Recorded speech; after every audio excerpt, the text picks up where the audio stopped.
Hey boys, welcome back to some more Cricket 19 discussion videos.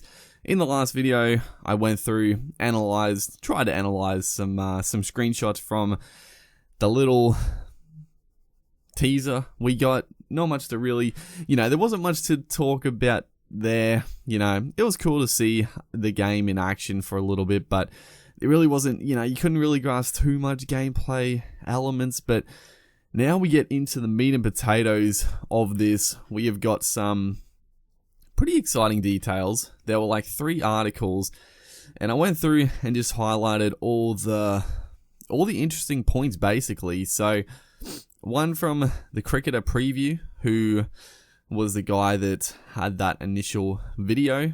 One from the 6 Axes Preview and Yahoo Preview. So I'll link these articles in the description, so you can go through them all if you would like, but I've picked out the main points. So let's just jump right in, fellas. Let's jump right in. So first off, interesting little point here. It says here, when it is finally made available to the public, it will be a result of a 15-month process involving as many as 40 developers, animators, testers, contributors, and artists, all of whom fall under Marin's direction. As soon as we'd finished the Ashes cricket game at the end of 2017, we jumped onto this, the expat Englishman says during a pre-release sneak peek day for a select media at Lord's. So they've been working on this game for a substantial amount of time, which makes sense. Let's be real, the cricket series is definitely Big Ant's main priority at this point. They do have other games, but the cricket series is their most sought after, I guess, the most popular. So, we can expect some pretty big improvements, I would imagine. We move on here. We've got so this is an interesting point. So we've got all 5 of the test grounds which are being used in this summer's Ashes. So that's interesting.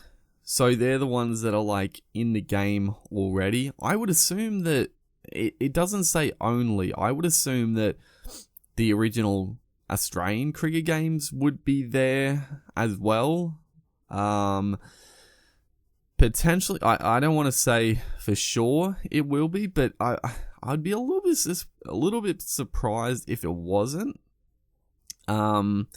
So that one's an interesting one. You can read into that one a few different ways. I'm not too sure which way to go with that one.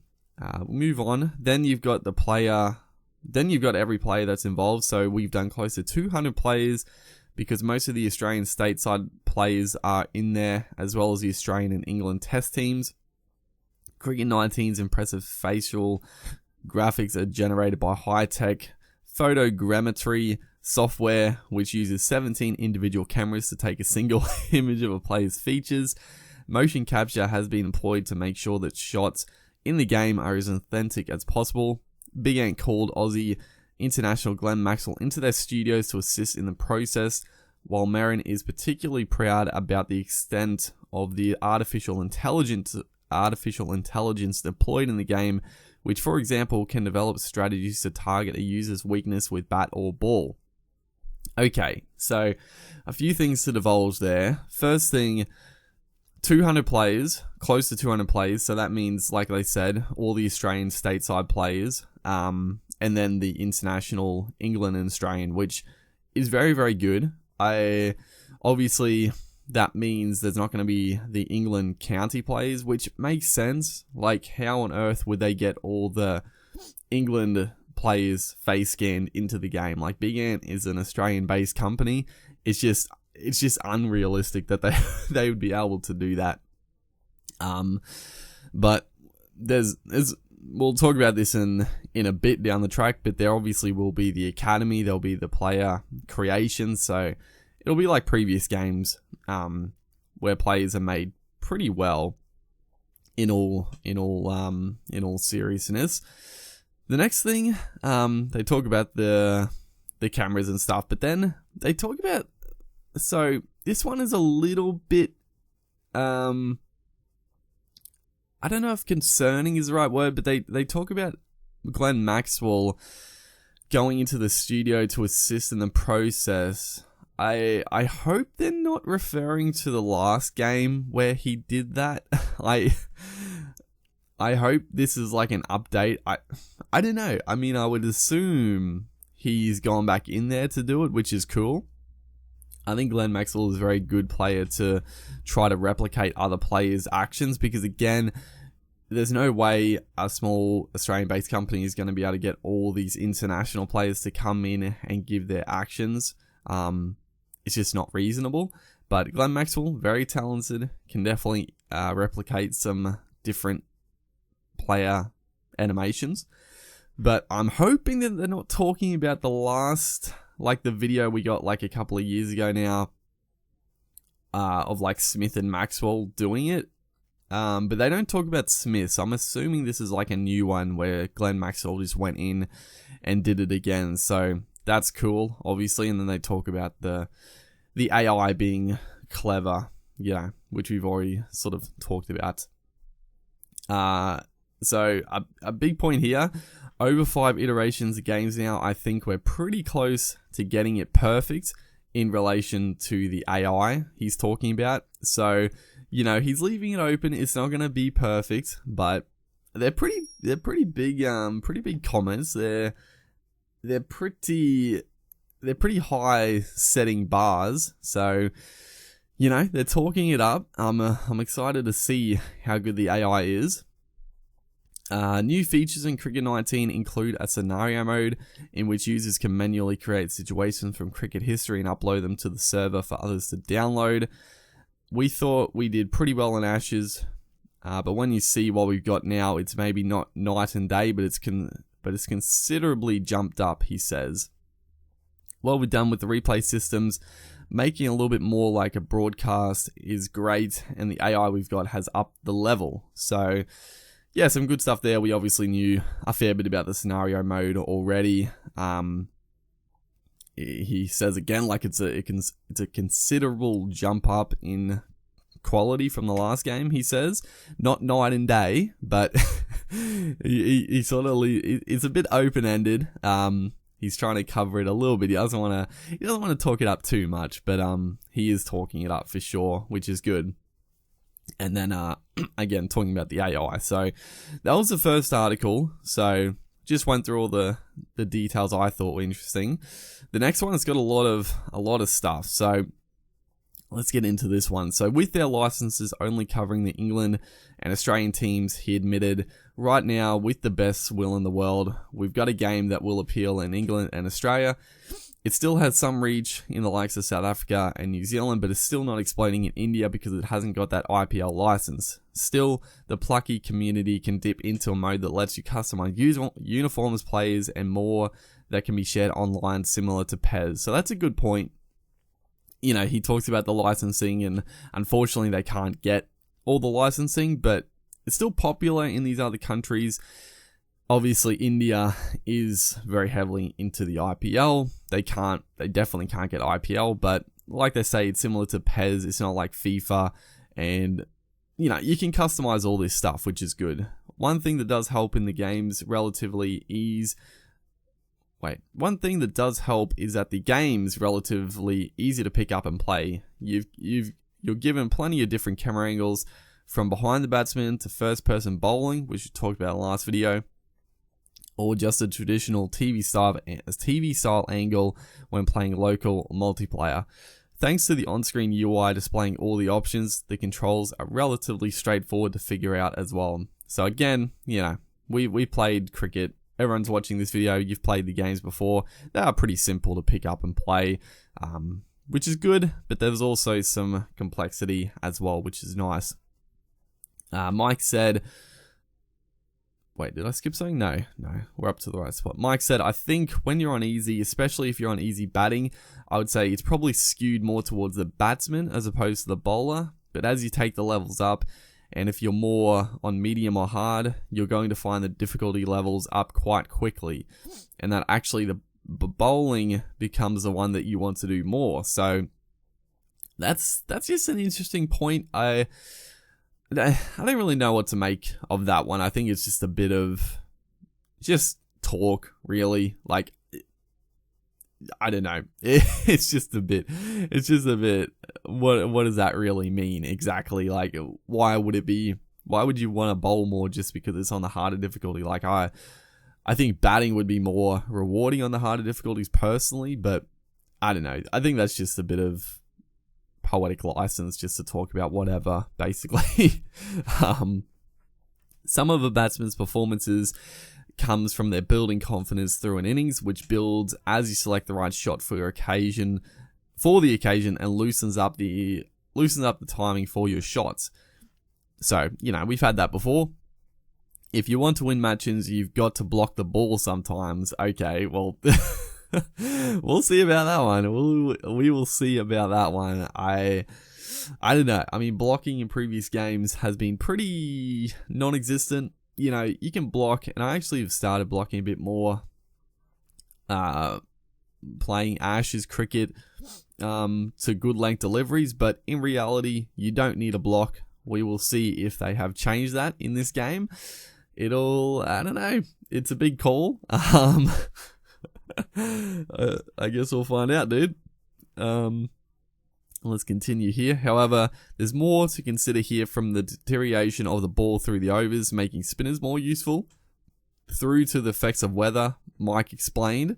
Overcast skies, as much as scientists will say, doesn't affect the swing of the ball. Wait, what did he say? Overcast skies, as much as scientists will say, doesn't affect the swing of the ball. I think you can talk to any fast bowler and they'll say they totally believe that it does affect the ball. Okay. So our game does, because I think anybody who's into cricket at all will expect that to have an effect. So that's really cool to hear. The spinners, when the ball gets rough and the pitch gets rough, it's hard to tell in the last game if that was actually a thing. But the big one there is if it's like overcast, like you'll get more swing. Like, that's really cool. And I think it's something that people have wanted for ages. So it's very good. Let's move on here. We brought this into the AI. Mike told us in terms of the bowling strategy that they've got, they will effectively bowl to their fields. They know the batsmen and the different skills that are attributed to the players and their weaknesses. So one might be a hook shot as one of the weaknesses. So they'll put a fielder out deep and then entice them with some bounces to do that. The AI will definitely try to entice you to do those kinds of shots, especially because as you go up the levels, to do it correctly, you've got to get your footwork right, get the shot type right, as well as the timing. So if you're putting a bouncer at your head, you've got a choice to duck and miss it, or to do that hook shot and get on top of it to bring it down. Mistime it slightly and it goes off and you're out. So, they've talked about this before, the AI being more proactive, I guess, which is good. All this stuff is very nice to hear. We do have to see it in action, but it's definitely it's good to hear that they've really focused on this stuff. Moving on, we've got a good range here, Mike said, from the more simulation side, if you want to call it that, through to the more arcade. I like to call our game a sandbox cricket game, with all the creative tools and being able to tailor the rules to how you want to play it with the match designer. It is a sandbox. Bring some players down from the server, create some bats, put in some rules, set up a tournament, and away you go. It's all there for someone to create whatever they want. Cricket 19 ticks a lot of boxes. It looks pretty decent. The gameplay mechanics are solid, if a bit robotic when fielding. There's both realistically long and ultra short forms of the game to take on, and is coming out this month ahead of what's going to be a summer-long feast of real-world cricket. The trick will be the trick will still be getting more people to pick it up. So big ant are taking it to the sports fans. As the series starts and the World Cup starts, there'll be lots of chances for people to actually get exposed to the game and have fun at the grounds. So that's cool. The one point there was a little bit concerning. This paragraph is obviously from the journalist, or the guy that played the game, and he was given like a brief summary of the game. So all we heard was what I was talking about before, was sort of like the developers and stuff talking. But I'll just read off this again. Cricket 19 ticks a lot of boxes. It looks pretty decent. The gameplay mechanics are solid, if a bit robotic when fielding. Oh no, dude. That's a little bit concerning, because the fielding is definitely the biggest issue in terms of how the game looks. Whenever the ball goes in the field, that's where it drops off. Like, the bowling and the batting look very nice, but the fielding has always been an issue. And the fact he says there it looks a bit robotic, not great, but who knows, dude? Like, he might not have played the last few games, so his robotic might be pretty smooth compared to us. So we'll have to see it in action. And even from those little gameplay teasers, the fielding looked pretty decent. Like, I don't know, it looked okay.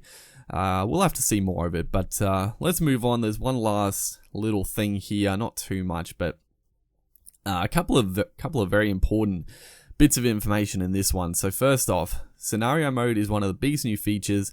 Development director Mike Merrin explains. You can go in there. You can go in and there's the ability to play creative scenarios, which might be to get a certain amount of wickets and a certain amount of overs, or to score a certain amount of runs quickly. I think the guts of it will be when people start creating all those ones that people can share.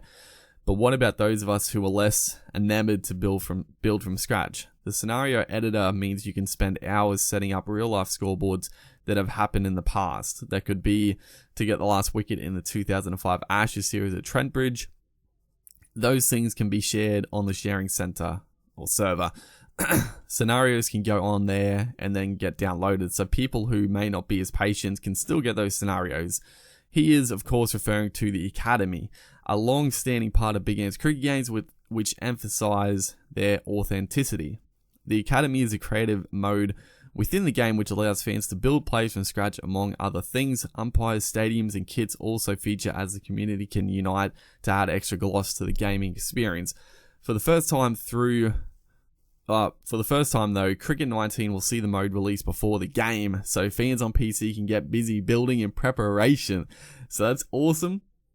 That's very, very cool. So I would expect this is going to be releasing pretty damn soon. Like, the game releases in 20 odd days. So I think the Academy is going to be released for PC pretty darn soon. I'm keen, dude. I'm really looking forward to it. We're going to get a good little look and a feel for it.